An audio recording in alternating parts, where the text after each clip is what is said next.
Bermula hakikat mengenal diri itu 3 perkara, kata beliau.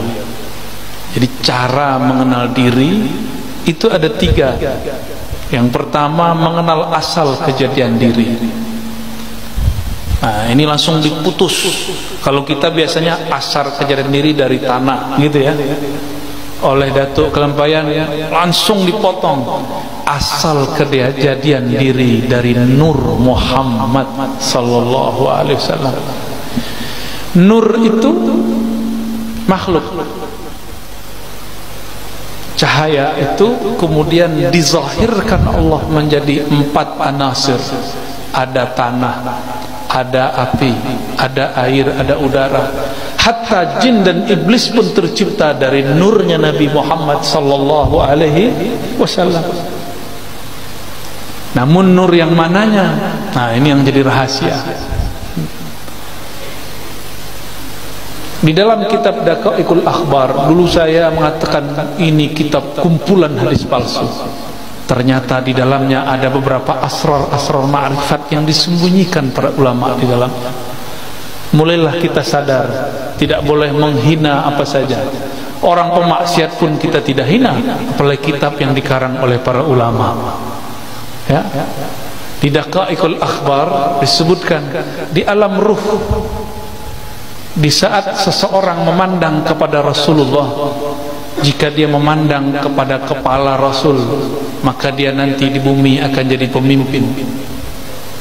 Jika dia memandang dadanya Rasul, dia nanti jadi apa? Mandang tangannya Rasul, nanti jadi apa? Sudah disebut. Maka semua pekerjaan kita ini itu hanya ulangan dari apa yang kita pandang dulu di alam ruh. Saya duduk di sini, guru-guru ada di sini, jamaah ada di depan. Semuanya menunjukkan apa yang dulu pernah kita lakukan di sana. Cuma mengulang. Bedanya dulu ruh itu tidak laki, tidak perempuan. Sekarang kita jadi laki, bukan perempuan. Ada yang perempuan, tidak laki-laki. Jadi bagaimana cara mengenal diri yang pertama? Kita harus mengembalikan bahwa diri ini berasal dari nur Nabi Muhammad sallallahu alaihi wasallam. Muncullah di situ kalam-kalam ilhami qudsi. Lagi-lagi seperti tadi, ini ilham yang didapat oleh para wali-wali. Mereka mendengar Rasulullah bersabda di alam rohani, al-alam minni wa ana minallah.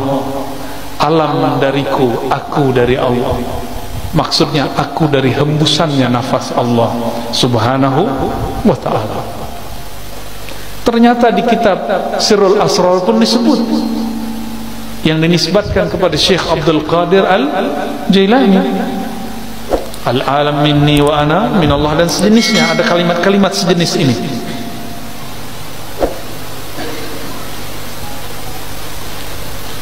Seperti sabda Nabi sallallahu alaihi wasallam. Kedua, menyatakan dirinya dahulu daripada mati. Jadi cara mengenal diri yang kedua, mematikan diri sebelum mati. Mati apakah? Ini yang kita kaji malam tadi di mana namanya, Bumi Sholawat ya. Tapi karena tempat terbatas, nah kita bagi lagi di sini. Sebenarnya saya belum pernah membaca kitab ini sebelumnya, kecuali judulnya ya, tapi tadi langsung kata dalam waktu bersalawat langsung selesai ya, dengan baca sanad segala macam, kita tabarukan, kita ijazahan. Saya minta izin secara rohani dan secara jasmani ya, jasmaninya tadi siang, rohaninya barusan. Ternyata isinya sama dengan thariqah saman yang dulu saya ambil waktu remaja, persis sama. Dulu guru kita baca 2 lafaz ini, man arafa nafsahu faqad arafa rabbahu falumutu qabla an tamutu. Matikanlah dirimu sebelum engkau mati. Matikan dirimu secara makna, secara sifat. Jadi diri ini tubuh. Tubuh itu Allah tiupkan ke dalamnya ruh. Ruh itu membawa yang disebut sifat. Bernamalah sifat itu sifat ma'ani pada Allah, ma'nawiyah pada kita. Yang disebut mati maknawi, matikan sifat ma'aninya. Gitu. Sifat ma'ani ada berapa?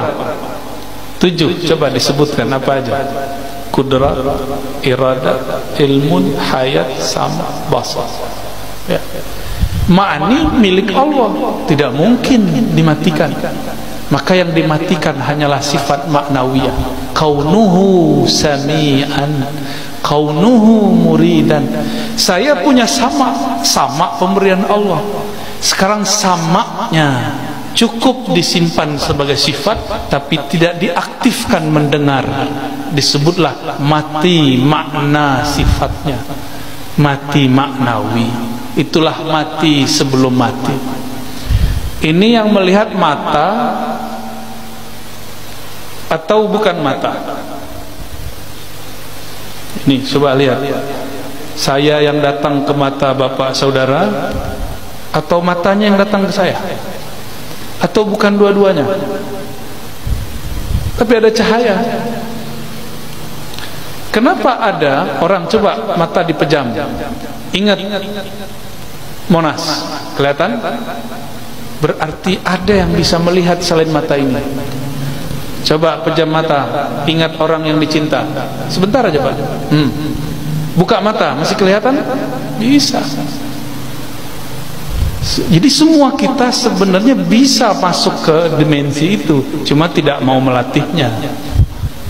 Ya, kita ulangi. Jadi ruh itu punya sifat.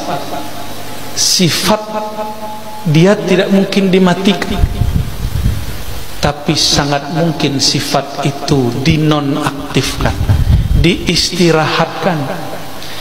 Contoh sederhana, kalau kita rindu seseorang, kita pandang wajahnya di handphone, disapa oleh orang, jawab nggak terdengar, karena di saat itu sama kita tidak sami'an. Dia ada samaknya tapi tidak sami'an. Nah, kita sering menyebutkan Allah itu sama, ma'nawiyahnya kaunuhu sami'an. Kaunuhunya dicoret dulu, itu yang disebut mati maknawi. Kaun, keadaan kita mendengar itu di-cut dulu, dihabiskan dulu, sehingga tidak lagi ia mendengar. Bukan berarti sifat samaknya hilang. Gitu ya. Kenapa kita tidak bisa mendengar yang jauh? Karena keberisikan di sini.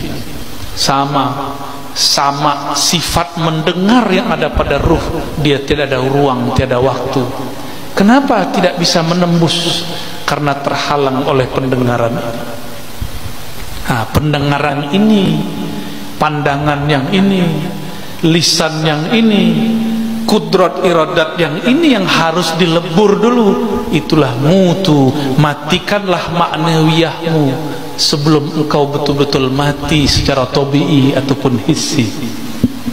Itu maknanya ya, mutu qablaan tamutu. Ini boleh disebut dengan ruknut thariq, rukun thariqah nomor 2 itu ya. Coba kita lihat kalam beliau.